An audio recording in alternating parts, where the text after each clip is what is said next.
Touche. Our next guest is personal defense trainer Rob Pincus. I love the way that I introduce him like I don't know the guy. It's pretty funny to me, actually. Oh, great. Now we can't hear you. Can't hear you. We have no audio. I don't think you have your mute button on? Yeah, I don't think. Or is it I can't hear him? You got me? I'm here. Okay. Apparently I broke my beat, so we're gonna go old school. Cool. All right, what's going on, man? Man, I tell you what, I'm excited to get ready to kick off the Personal Defense Network training tour on Saturday. So I am 1,200 miles into about an 1,800 mile drive from the Western HQ down to Florida. Picked up the tour truck, and I'm actually coming to you from my daughter's house and my granddaughter's house now. So we talked about my granddaughter coming into the world. I think last time I was on the show, and she's sitting over there taking a nap. And oh, the joys of being a young child, man! I miss them. I tell you. I mean, granted, I'm still taking naps like I am a child. She's cozy. She's good. Wait till she, let her live in innocence. Let her live in innocence until she grows up and realizes the world is a crap show. Far too often. So you're kicking off this tour, man. You do a lot of driving.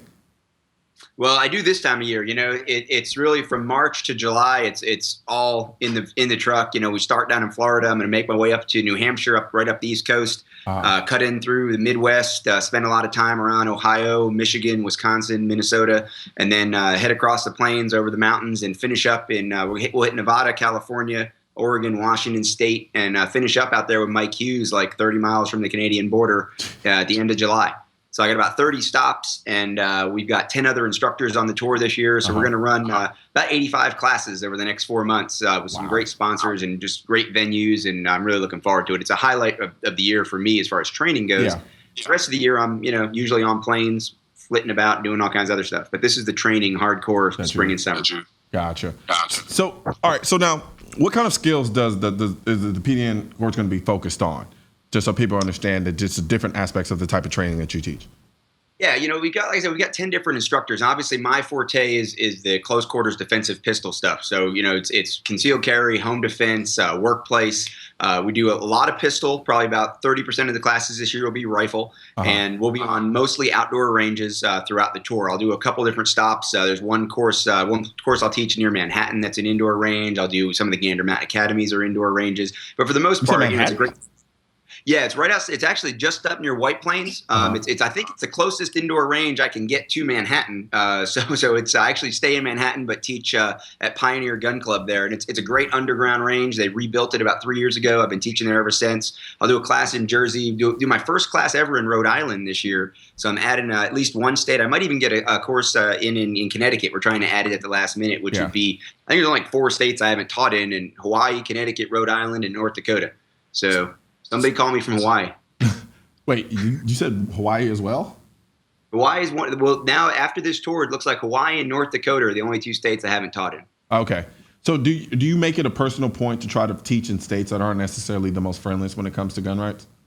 I go out of my way to do it. To me, it's incredibly important. And I'll be honest, those guys in New Jersey, and I grew up in Jersey, right? So if you're in Jersey and you're owning a gun and you're trying to get your concealed carry permit and you have a gun stage for home defense, like you're serious about it. You didn't just grow up in it. Your grandfather probably didn't just teach you how to shoot. You go to Texas, you go to Arizona, and I love teaching there too, but when I go down there, it's people have taken 15 classes and they got, they have to choose between me and 20 other guys that are going to be teaching within 150 miles, even down in Texas. I was just down in Fort Worth teaching, and guys down there, they're all experienced. They've all been to plenty of classes. They have plenty of opportunities. When I teach in California, New Jersey, Massachusetts, I teach every year with the Goal organization that, works closely with the NRA to defend our rights in Massachusetts. And I do a week for them as a fundraiser every year. And I love working with the guys that the guys that get on the internet and they say, I'm in Massachusetts and I'm excited Rob's coming, and somebody's got to jump in and go, you should move to Texas. Yeah, come on. So, don't get me on that soapbox, because I've jumped on it before and I'm apparently climbing up the ladder of it now. In fact, we kicked the training year off this year with a course in California. So we did a course in California back in January. I just got back from IWA, the European version of SHOT Show over in Germany. I do a lot of work with Europeans over there. And, I spent a lot of time in the Czech Republic over the last month. I made 2 trips over there. They have a great gun culture. They have 300,000 gun owners, and I think 250,000 of them have concealed carry permits. Really? I didn't know that. Yeah. It's so there's in Italy there's a lot of concealed carry permits. Of course, everybody talks about Switzerland, and then sure there's other places like the UK or France where it's a lot harder. Germany, you can own the guns. France, you can own the guns, but it's much harder to get any kind of a concealed carry allowance. I think a lot of people use the UK. I think UK in places that kind of distracts from the overall perception of gun ownership around the country, around the world, because when you think about gun ownership outside of America, you just automatically I didn't even know you can get a concealed carry permit in Italy. To be honest with you, that's a shocker to me because I just automatically my mind goes to the worst places outside of America. Yeah, I tell people that you got to think of Europe like we think of the United States, right? It's not all Texas and Arizona and Oklahoma, right? I mean, but you've got California, you've got places where it's much harder. And I'll tell you right now, it's easier to get a concealed carry permit as a Czech citizen in the Czech Republic than it probably is for anybody living in New Jersey, And so you have to look at it that way. Every country really is different. Now the EU's got some restrictions going on, and some of the countries are fighting some of the EU kind of blanket restrictions, and it's one of the reasons you see countries like the UK talking about getting out of the EU is they don't want to be subjected to that. Even the UK is complicated because you've got the 6 counties in Northern Ireland, you've got the Isle of Man, you've got some other places where people can and do own handguns. And I remember when that law changed. I was down at the Sportsman's Team Challenge in Florida, and the guys flew over from the Welsh Pistol Club, and they had to borrow our pistols the year that they banned all the centerfire pistols. So I remember when all that took place. But it's I'm not saying it's not good by any stretch, but Europe isn't as bad as I think as a lot of people think. And there are a lot of people over there fighting to expand the rights that they don't have. They don't have the Second Amendment. So there's people trying to claim rights that they've never had over before, there. Using the U.S. as a model with our incredible growth of concealed carry over the last 20 years, and obviously the reduction in crime that goes with it. Absolutely. Now, speaking of reduction in crime and things that don't do anything to do that, gun-free zones.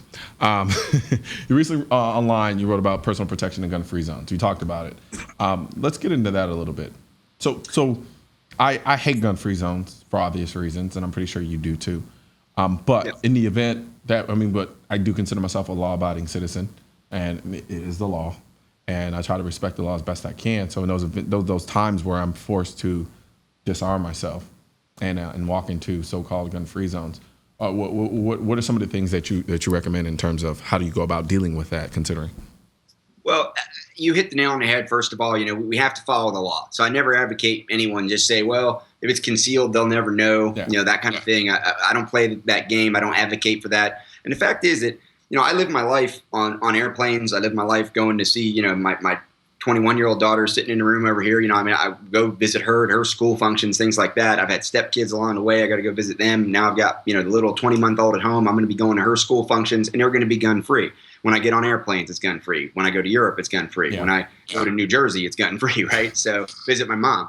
So I've just accepted it, and I don't have the luxury, I guess, of sitting in one county and just saying, well, in this county I can always carry a gun, so I'm not going to deal with it. I have to deal with it, and because I have to deal with it, I'm a big advocate for firearms owners and people who have concealed carry permits, not letting the fear of being unarmed stop them from living their lives, stop them from going to their kids' functions legally, stop them from getting on a plane to visit their mom or their sister or whoever, go on a vacation, see Europe, do your thing you're going to do, because there are ways to be safe, and you should be able to feel safe when you're not carrying a gun. It used to be very common sense in the training community to say things like, hey, if there's some place that you wouldn't go without a gun, don't go there just because you have a gun. Yeah. And so when somebody tells me, well, I'm going to blow off the law, I'm going to carry the gun in the movie theater because nobody's going to know, or I'm going to carry the gun in my kid's school play because nobody's going to know, I'm thinking, well, wait a minute, are you too scared to go to your kid's school play if you don't have a gun? Because if you don't feel safe, don't let your kids go to the play. Don't go to the play. It shouldn't be the gun that makes you feel safe, right? And I think that's a real problem we have in the community right now, where people don't like to hear that, and I get a lot of static when I say that. And I'm not trying to just play the emotion, but I am playing what used to be considered personal defense common sense. Don't let the gun empower you to go to a place where you wouldn't go otherwise. And especially, I think that doubles if you're going to be breaking the law to go there. And so I agree with you in part, and then I might disagree in part. So in terms of, say, for instance, the movie theater, where the idea of, well, I'm not allowed to carry in the movie theater, but I'm going to carry anyway. I'm never going to advocate, of course, breaking the law in that sense. But I do think there are two perspectives. I think there are some people who are like, if I can't bring my gun anywhere, I don't go. I think that's an improper way of looking at it. I think that's an overdependence on the firearm in that sense. But then I think there are other people who are kind of like, well, what makes this place any different than the other places that I go that I'm allowed to carry a firearm? And so for them, they're weighing their risk, options in terms of, well, I'm going to carry anyway, and the probability of me being found out is going to be incredibly low, so I'm going to do it anyway, even though, like I said, I'm not going to advocate that. I'm not willing to make those types of, that risk assessment for me doesn't fall in that vein. Right. And I don't necessarily think these people would otherwise not go if they couldn't own their gun, but I do think it's something where they're kind of rolling the dice in a sense of saying, you know what, I'm just going to do it anyway, because the consequences of me not doing it, if something were to happen, even though however slight they may be, are going to be substantial if I don't have a firearm. So I say, Netflix and chill. I mean, stay home. Just go Redbox or something. I don't care. Like, they do that, right? Rather than violate the law and potentially get, me and every other gun owner embroiled in the drama of some craziness ensues that isn't life-threatening. Yeah. There was a guy last year at some kid's school event, shot himself through the sock because he had a gun in his shoe or whatever. That guy. Like, he's not doing anybody in favors, much less, not himself or his family in that moment either. But we talked about how to stay safe. So people talk about tools. You can't carry the gun. What can you carry? When I travel international flights, I mean, I'm in Manhattan, wherever I am, I always like to have certain things. I'll have some kind of an impact device, whether it's like a keychain kind of thing, something like a good sturdy pin, a good cross pin or a Cartier pin or something that's solid steel, heavy weight. You can carry that anywhere, carry it in a jacket pocket, nice suit, whatever. Flashlight, real easy tool to carry around, and it doesn't have to be the tactical, flared, scalloped impact device. It's a flashlight. But I like tactical flair and ostentatious. Cool. When you're at the gun show or the gun range, and I've got, my pocket knife is this is total coincidence. I mentioned Gulf Organization earlier. This was the pocket knife I'm carrying around. It's not a quick open. It's not a tactical. It's a knife. It's there's places where this is legal to carry, and there's places where it's not. I'm not going to try to sneak a blade in where it's not. I'm talking about flashlight. It's an impact device. It's got some edges, but it's not something that a security guard is going to look at and say you can't take that into the contest, right? And you got you can distract with the light, or you can use it as that impact. But I'll tell you one of the things that we talk a lot about lately that 10 years ago no one was really talking about, and that's carrying medical gear. Before we get into that, I'm going to take a quick break. Don't forget what you're about to say. We're going to take a quick break. We'll come back and we'll finish up the discussion from there.